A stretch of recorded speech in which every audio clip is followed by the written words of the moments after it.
Hello, this is Tori Golden for the second video upload.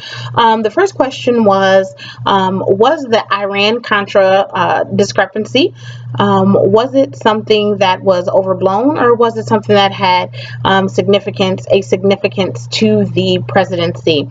Newstat does say that it did not have significance as far as Reagan's presidency and his legacy being concerned. However, I do not feel it was overblown either, the amount of attention that it got.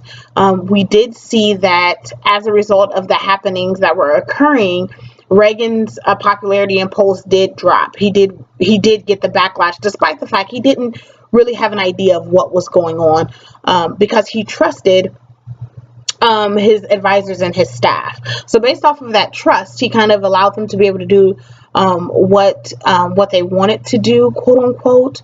And it's just because Reagan is not a micromanager. And so he feels like he's able to entrust those that he chooses for the job to get the job done and to do it well. In this instance, he received some backlash because they did not do it well. The Iran-Contra situation was essentially just a way for Contras to be able to have more funding, because Reagan did believe that the Contras needed more funding so that they would be able to overthrow their current government. However, the way that they had to go about doing it was actually legally was to go through Congress. However, they didn't want to do that. So as a result, his staffers came up with a way to be able to get the funding needed to give to the Contras without having to go through Congress. Some of those ways included selling arms to Iran at a higher price, and then using the extra funding to send to help Contras, as well as soliciting, if for lack of better terms, soliciting other nations, as well as rich kings such as the Saudi Arabian king to give funding, and then that funding was also going towards the Contras as well.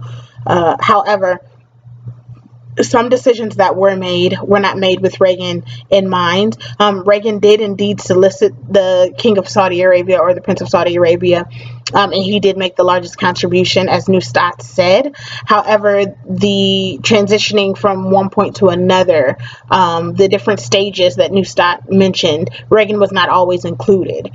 And so by the time it came down to the actual trial, we come to find out that Reagan really didn't have a say-so in a lot of the happenings that was occurring, which differed from the whole Nixon Watergate situation as a whole.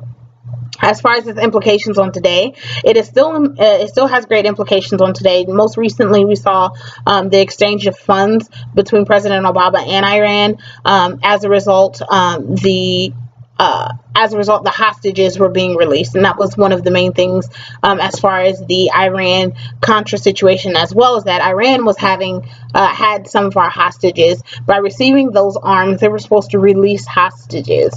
By the time that they released all the hostages, they then captured more hostages in order to kind of keep the transactions going, because they themselves, Iran was in the middle of a war with Iraq.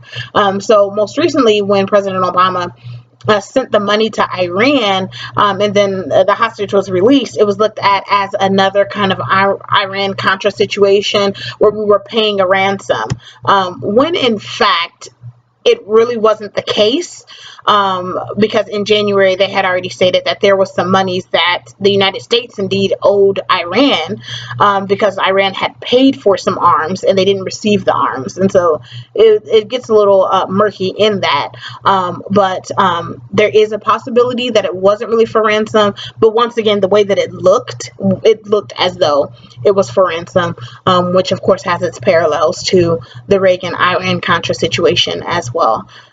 So I guess in the long run, it does still have a big impact. Although Reagan was able to bounce back from it, we still see those same happenings occurring even now, 30 some odd years later. So that's my assessment of the Iran-Contra situation, and I hope you enjoyed the video.